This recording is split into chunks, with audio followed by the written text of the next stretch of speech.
That night, I made the worst decision of my entire life, and I was only 14 years old. Because when that front door creaked open at 2 in the morning, somebody was already sitting in the dark, waiting for me. Let me take you back to the summer before 9th grade. I was 14 years old, living in a gated community on the outskirts of Kingston, Jamaica, in a 2-bedroom house that my father had worked his whole life to afford. My father drove a taxi 6 days a week, sometimes 7, leaving before the sun came up and coming back after it went down. My mother was a teacher at the primary school 3 blocks away. She knew every single child in the neighborhood, every parent, every rumor, every secret, which made growing up in that house feel less like a childhood and more like living inside a surveillance operation run by someone with a perfect memory and zero tolerance for nonsense. There was nowhere to go, nothing to do, and nobody to be without my mother somehow finding out about it before I even got back home. She had sources everywhere. The woman who sold patties from her front gate knew my name and my school schedule. The security guard at the community entrance greeted my mother every single morning by name. The lady across the street who watered her plants at the exact same time every day seemed to exist purely to observe and report. My mother had an entire network, and she was not shy about using it. I once came home 20 minutes late from school because I stopped to watch 2 older boys argue over a domino game, and my mother already knew about it before I had taken my shoes off at the door. That summer, though, something shifted. My brother had just turned 17 and started spending all his time with a group of older boys who lived on the far end of the gated community. These were the kind of boys who had their own money, their own space, whose parents either worked night shifts or simply did not care enough to ask questions. They would gather at a particular house every Friday and Saturday night. Music, food, girls from the surrounding neighborhoods who would walk in through the side gate like they had been doing it their whole lives. I had heard about these gatherings from whispers at school, from my brother coming home smelling like smoke and cologne at midnight, from the way he would smile to himself the next morning like he was carrying some private joke that the rest of us were not allowed to hear. He would sit at the breakfast table on Sunday mornings, barely touching his food, staring at nothing in particular, that small, quiet smile just sitting on his face like it had been painted there overnight. It drove me absolutely crazy, not because I was jealous exactly, more because I could feel something happening just outside my reach and nobody was offering me a way in. I wanted in, more than anything I had ever wanted in my entire 14 years of life. I wanted to be at one of those gatherings, not because I was some wild child or because I was looking for trouble. I just wanted to feel like I was part of something, like I mattered outside of the 4 walls of that house, outside of school, outside of my mother's watchful eye. I wanted one night where I was not somebody's son or somebody's little brother. Just a regular person at a regular party, standing in a room full of people who did not know my mother personally. The opportunity came on a Saturday night in late July. My father had taken a long-distance taxi run up to St. Anne and was not coming back until Sunday afternoon. My mother had gone to bed early because she had a Sunday school class to prepare for the next morning. My brother had slipped out around 10 o'clock after, telling my mother he was sleeping at his friend Kevin's house, which was technically within the gated community, and therefore somehow acceptable to her. That left me alone in the bedroom we shared, lying on my back, staring at the ceiling, listening to the distant sound of bass from a speaker somewhere down the road. That sound did something to me. It crawled up through the floor, through the mattress, into my chest, and just sat there. And I started thinking. I started thinking the way that only a 14-year-old boy with too much time and too little sense can think. I started building a plan. The plan was simple. My mother's bedroom was at the far end of the hallway. Once she was asleep, which usually happened fast, because she took a small white tablet every night that knocked her out cold, I could ease out of my bedroom, move through the kitchen, and go out through the side door that led to the yard. From the yard, I could cut through the hibiscus bushes along the fence line and come out 2 houses down, which put me on the same street as the gathering without ever walking past our front window. The whole route in my head was clean, quiet, invisible. I had walked it 1,000 times in my imagination before I ever moved a single muscle. I waited. I lay in that bed with my clothes still on under the sheet, heart pounding so loud I was convinced my mother could hear it from down the hallway. See, I watched the minutes move on the small digital clock on the dresser. 10:30, 11, 11:30. The house got quieter. The fan in my mother's room clicked on, which was the sign. She always turned that fan on right before she fell asleep. I gave it another 20 minutes just to be safe. Then I sat up. I moved like I was made of air. Every step I placed was deliberate, heel to toe, testing the floor before I put my full weight down. I knew which boards creaked. The one just outside my bedroom door, the 2 in the middle of the kitchen, the spot near the refrigerator where the tile had come slightly loose. I avoided every single one of them. I reached the side door and stood there for a moment with my hand on the handle, barely breathing. Then I pressed it down slow, pulled the door open inch by inch, and stepped out into the warm night air. The yard smelled like wet grass and night jasmine. Yes, the sky was wide open and full of stars, the way Kingston skies get, when the humidity breaks and everything just sits still and clear. I stood there for maybe 5 seconds, and I felt it. That feeling, the one I had been chasing all summer. I was outside. It was 2 in the morning.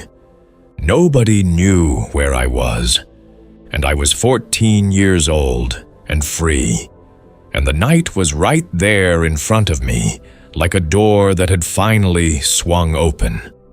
I moved through the yard, keeping low near the fence line, pushing through the hibiscus the way I had planned.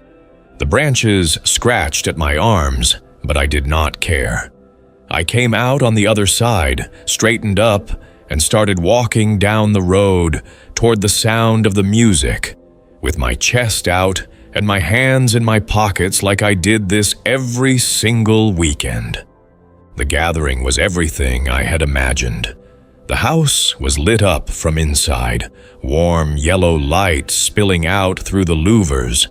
There were people standing outside in small groups, talking, laughing, holding cups. The music was coming from a speaker set up in the carport, something heavy and slow that made the air feel thick. I recognized a few faces from school, older kids who barely acknowledged me during regular hours, but who nodded at me now because I was here. Because I had shown up.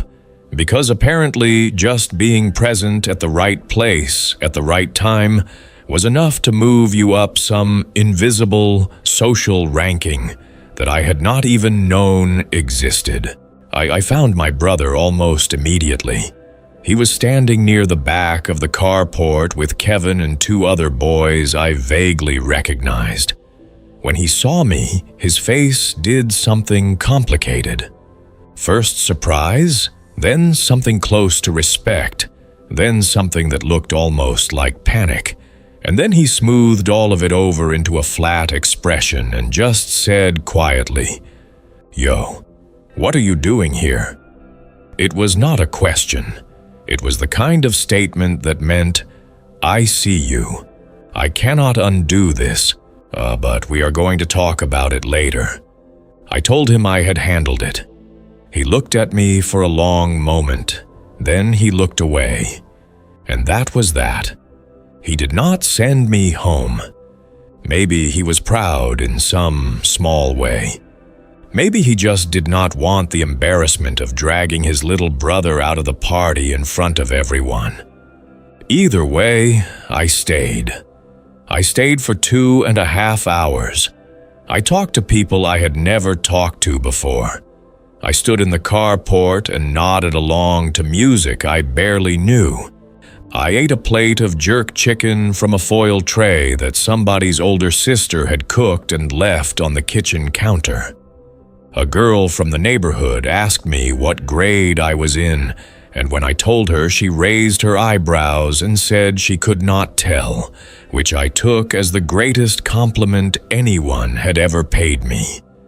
I stored that moment away like it was something valuable and small that I could carry in my pocket.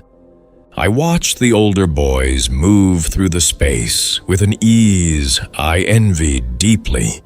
How that particular confidence of people who have decided the world belongs to them and are simply waiting for everyone else to catch up. I did not drink. I did not do anything I was not supposed to do. In that way, I told myself later it had all been completely reasonable. Around 1:30 in the morning, my brother found me and said it was time to go. He had the look of someone who had just remembered something important and was not happy about it. We walked back together in silence, me slightly behind him, both of us taking the same route I had mapped out, except in reverse. Through the side street, into the yard, through the side door. And that is where the plan ended. Because the kitchen light was on, I do not mean on like it had been left on by accident. I mean on like someone had specifically turned it on and was specifically sitting at the kitchen table. Underneath it, waiting, my father was supposed to be in St. Anne. My mother was supposed to be deep in her tablet-assisted sleep with the fan running. Neither of those things was true. My father had turned back early because of car trouble. He had come home at midnight to find my mother already awake and standing in the hallway outside my empty bedroom with an expression on her face that he later described to me as the most frightening thing he had ever seen in 20 years of marriage. He was sitting at that kitchen table in his taxi clothes and both hands flat on the surface, completely still. He did not say anything when we came through the door. He just looked at us, not with rage, not with the kind of expression that comes right before shouting. He looked at us the way a man looks at something he already fully understands and has already decided how to handle. My brother, to his credit, or possibly his survival instinct, immediately said something about having been just outside in the yard and disappeared down the hallway so fast it was like he had never existed. I remember watching him go and feeling a specific kind of fury that I did not have time to process because I was still standing in the doorway and my father was still looking at me.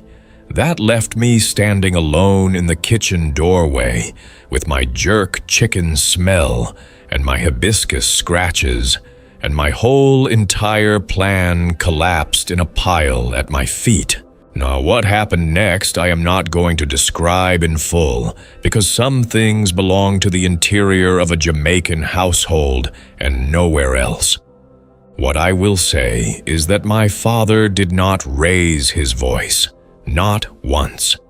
He spoke to me in the quiet, measured tone of a man who has decided that volume is unnecessary because the weight of what he is saying is already heavy enough on its own. He talked about trust. He talked about what could happen to a 14-year-old boy on the streets of Kingston at 2 in the morning. He talked about what his own father had done to him when he was young, and how he had chosen not to do the same to me, and how that choice required something from me in return, and how I had just taken that something and thrown it in the yard with the hibiscus. My mother did not speak at all that night. She stood in the kitchen doorway with her arms crossed and her face completely closed, and that silence was so much worse than anything my father said. I had seen my mother angry before, loud angry, pacing angry, calling, "Your name," from 3 rooms. Away angry. I had never seen her like this, still, quiet, like she was standing on the other side of a wall she had just decided to build between us and was in no hurry to take it down. I did not sleep that night. I lay in the dark, listening to my brother's breathing from across the room, waiting for the sound to slow into sleep. And then, I just stared at the ceiling for the rest of the night. I thought about the party, the jerk chicken, the music, the way it felt to walk through that carport and have somebody nod at me like I belonged there. I tried to decide if it had been worth it. I kept coming up with different answers. By the time the sun came up, I had stopped trying to decide and just accepted that it did not matter whether it was worth it or not, because the price had already been paid and the night was already over, and the only thing left was whatever came next. What came next was 3 weeks of being the most supervised 14-year-old in the history of the gated community. No television after 8, home directly from school with a phone check at the door, no weekend visits to anyone, no lingering at the gate, no sitting outside after 6 in the evening. My mother started driving me to school herself instead of letting me walk, which meant every single one of my classmates watched me get dropped off by my mother's small red car every morning for 3 weeks, like I was in the 2nd grade. She would wait until I was fully through the school gate before she drove away, just to make sure. I stopped making eye contact with people on those mornings. My brother, who had somehow managed to escape the kitchen table consequence entirely, had the audacity to feel sorry for me, which was the only thing during those 3 weeks that made me genuinely angry. He would pass me in the hallway at home with this look on his face, like he wished he could help but simply could not. And I wanted to remind him exactly how fast he had disappeared down that hallway and leave it at that. But here is the thing that I have never forgotten. On the 4th day after it happened, my father came into the bedroom while I was doing homework and sat down on the edge of my brother's bed and just sat there for a while without saying anything. Then he said, "You know what scared me?" And I said no. And he said, "Not that you went, that you planned it so well." He said he had looked at the route I had taken, the boards I had avoided, the timing of everything, and he said that kind of thinking, that kind of patience and planning and execution, if I used it for the right things, would take me very far. Then he got up and left. I have thought about that moment more times than I can count. I thought about it in high school when I was studying for exams at midnight. I thought about it when I was putting together plans for things that actually mattered. I thought about it every time I had to be patient and precise and careful when everything in me wanted to just move without thinking. My father never brought up that night again. My mother took approximately 11 days longer to fully return to normal, which I had expected. My brother still owes me for that kitchen table moment and has never once acknowledged it, which I also expected. And the party? The gathering on the far end of the gated community? I never went back. Not because I was afraid of getting caught again, but because I had already been there. I had already stood in that carport and felt what it felt like. And it turned out the feeling only lasts about 20 minutes before it starts turning into something else. Something smaller. Something that looks a lot less like freedom. When you are standing in a warm kitchen at 2 in the morning, with hibiscus scratches on your arms and your father's hands flat on the table.